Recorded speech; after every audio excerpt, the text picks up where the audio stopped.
Hello friends, ಇವತ್ತಿನ ವಿಡಿಯೋದಲ್ಲಿ ನಾವು ಗಾರ್ಲಿಕ್ ಕಬಾಬ್ ಹೇಗೆ ಮಾಡೋದು ಅಂತ ನೋಡೋಣ. ಒಂದು ಸಣ್ಣ ಮಿಕ್ಸಿ ಜಾರಿಗೆ ನಿಮಗೆ ಖಾರಕ್ಕೆ ಎಷ್ಟು ಬೇಕೋ ಅಷ್ಟು ನೋಡಿಕೊಂಡು ಹಸಿಮೆಣಸಿನಕಾಯಿ ಮತ್ತು 2 ಗೆಡ್ಡೆ ಬೆಳ್ಳುಳ್ಳಿ, ಮತ್ತೊಂದು 2 ಲವಂಗ, 1 ಚಕ್ಕೆ,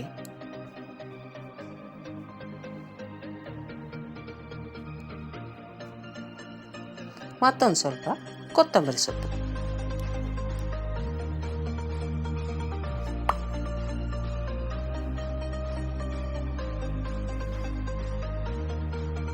ಇದನ್ನು ಸ್ವಲ್ಪ ನೀರು ಹಾಕ್ಕೊಂಡು ನಾವು ಜಾರಲ್ಲಿ ರುಬ್ಕೊಳ್ಳೋಣ. ಫ್ರೆಂಡ್ಸ್ ಈ ಚಾನಲ್ಗೆ ಹೊಸಬ್ರಾದರೆ ಈ ಚಾನಲನ್ನು ಸಬ್ಸ್ಕ್ರೈಬ್ ಮಾಡ್ಕೊಳ್ಳಿ.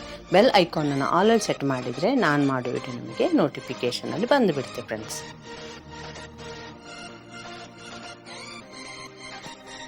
ಈಗ ಒಂದು ಪಾತ್ರೆಯಲ್ಲಿ 2 ರಿಂದ 3 ಚಮಚದಷ್ಟು ಮೈದಾ ಹಿಟ್ಟನ್ನು ತಗೊಂಡಿದ್ದೇನೆ. ಫ್ರೆಂಡ್ಸ್, ಈಗ ಅದಕ್ಕೆ ನೋಡಿಕೊಂಡು ರುಚಿಗೆ ಎಷ್ಟು ಬೇಕೋ ಅಷ್ಟು ನೋಡಿಕೊಂಡು ಉಪ್ಪನ್ನು ಕೂಡ ಹಾಕ್ಕೊಳ್ಳೋಣ.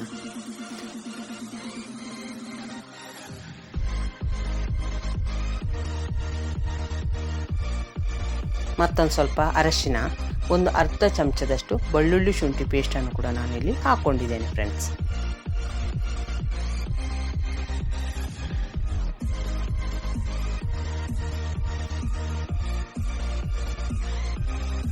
ಈಗ ಇದಕ್ಕೊಂದು ತತ್ತಿಯನ್ನು ಹೊಡೆದು ಹಾಕ್ತಿದ್ದೇನೆ. ಫ್ರೆಂಡ್ಸ್, ನಾನಿಲ್ಲಿ ಅರ್ಧ ಕೆಜಿಯಷ್ಟು ಚಿಕನನ್ನು ತಗೊಂಡಿದ್ದೇನೆ. ಫ್ರೆಂಡ್ಸ್,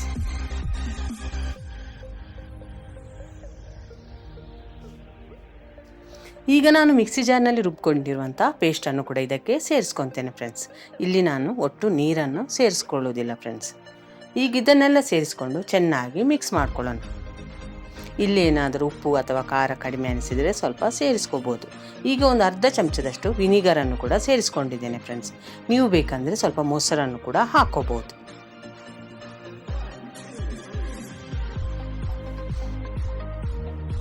ಈಗ ಇದನ್ನು ನೀಟಾಗಿ ಮಿಕ್ಸ್ ಮಾಡ್ಕೊಳ್ಳೋಣ. ಫ್ರೆಂಡ್ಸ್, ಇದನ್ನು ಮಿಕ್ಸ್ ಮಾಡಿ ಒಂದು ಅರ್ಧ ತಾಸಷ್ಟು ಇದನ್ನು ಇಟ್ಟು ಬಿಡಬೇಕು. ಫ್ರೆಂಡ್ಸ್,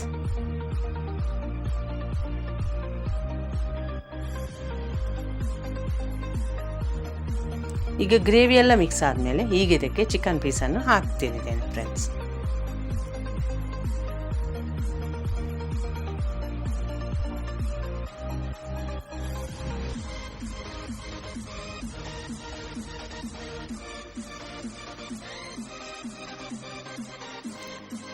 ಈ ರೆಸಿಪಿ ಅನ್ನದ ಜೊತೆ ಸೈಡ್ ಡಿಶ್ ಆಗಿ ತುಂಬ ರುಚಿಯಾಗಿರುತ್ತೆ. ಫ್ರೆಂಡ್ಸ್, ನೀವೊಂದ್ಸಲ ಟ್ರೈ ಮಾಡಿ. ಫ್ರೆಂಡ್ಸ್, ಈಗ ನಾನು ಕೈಯಲ್ಲೇ ಇದನ್ನು ಮಿಕ್ಸ್ ಮಾಡ್ತಿದ್ದೇನೆ. ಫ್ರೆಂಡ್ಸ್, ಎಲ್ಲವೂ ಚೆನ್ನಾಗಿ ಮಿಕ್ಸ್ ಆಗಲಿ ಅಂತ ನಾನು ಇಲ್ಲಿ ಕೈಯಲ್ಲೇ ಮಿಕ್ಸ್ ಮಾಡ್ತಿದ್ದೇನೆ. ಈಗ ಮಿಕ್ಸ್ ಮಾಡಿದ ಮೇಲೆ ಒಂದು ಅರ್ಧ ತಾಸಷ್ಟು ಮುಚ್ಚಳ ಮುಚ್ಚಿದ್ದನ್ನು ಹಾಗೆಯೇ ಬಿಡ್ತಿದ್ದೇನೆ. ಫ್ರೆಂಡ್ಸ್,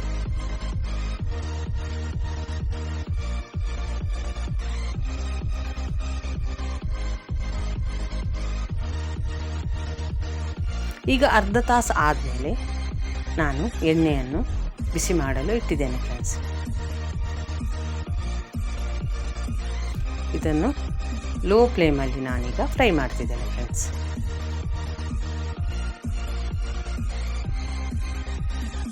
ಒಂದು 5 ರಿಂದ 10 ನಿಮಿಷದಷ್ಟು ಕಾಲ ಇದನ್ನು ಲೋ ಫ್ಲೇಮಲ್ಲಿ ಫ್ರೈ ಮಾಡ್ಕೋಬೇಕು.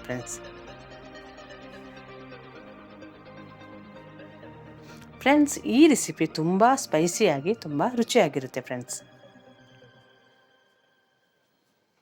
ಇದಕ್ಕೆ ಯಾವುದೇ ಕಬಾಬ್ ಪೌಡ್ರ್ ಆಗಲಿ ಯಾವುದನ್ನು ನಾನು ಸೇರಿಸ್ಕೊಂಡಿಲ್ಲ.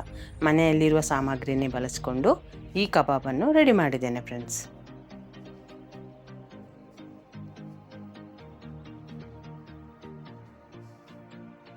ನೀವು ವಿಡಿಯೋದಲ್ಲಿ ನೋಡ್ತಿರ್ಬೋದು. ಫ್ರೆಂಡ್ಸ್, ಇಲ್ಲೂ ಎಣ್ಣೆಯಲ್ಲೆಲ್ಲೂ ಬಿಟ್ಕೊಂಡಿಲ್ಲ. ಫ್ರೆಂಡ್ಸ್, ಅದರ ಬೈಂಡಿಂಗ್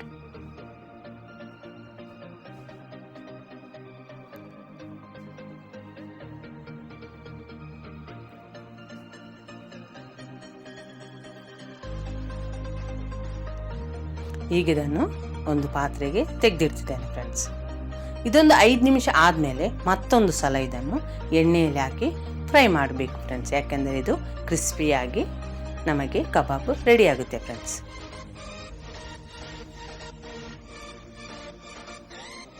ಇದು ನಾನೀಗ 2ನೇ ಸಲ ಇದನ್ನು ಫ್ರೈ ಮಾಡ್ತಿದ್ದಿಲ್ಲ ಫ್ರೆಂಡ್ಸ್, ಇದು ಬೇರೆನೇ ಫ್ರೈ ಮಾಡ್ತಿದ್ದೇನೆ ಫ್ರೆಂಡ್ಸ್.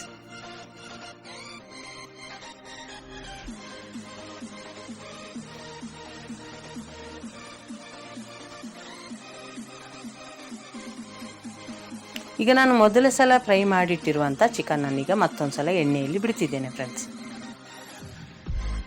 ಈಗ ಇದು ಕ್ರಿಸ್ಪಿಯಾಗಿ ರೆಡಿಯಾಗುತ್ತೆ ಫ್ರೆಂಡ್ಸ್.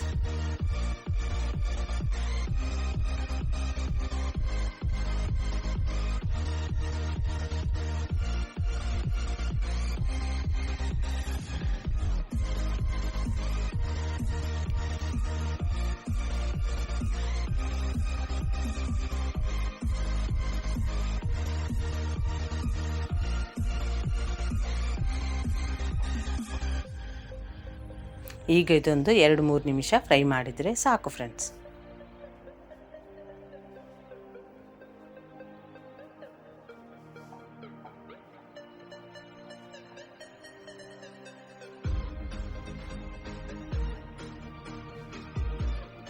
ಈಗ ಇದರ ಜೊತೆಗೆ ಸ್ವಲ್ಪ ಕರಿಬೇವನ್ನು ಕೂಡ ನಾನು ಫ್ರೈ ಮಾಡ್ತಿದ್ದೇನೆ ಫ್ರೆಂಡ್ಸ್.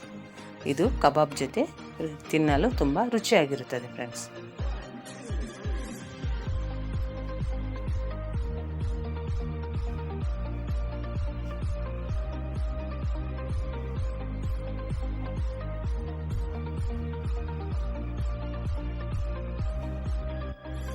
ಫ್ರೆಂಡ್ಸ್, ಈ ರೆಸಿಪಿ ಹೇಗನ್ನಿಸ್ತು ಅಂತ ನನಗೆ ಕಮೆಂಟ್ ಸೆಕ್ಷನಲ್ಲಿ ತಿಳಿಸಿ ಫ್ರೆಂಡ್ಸ್.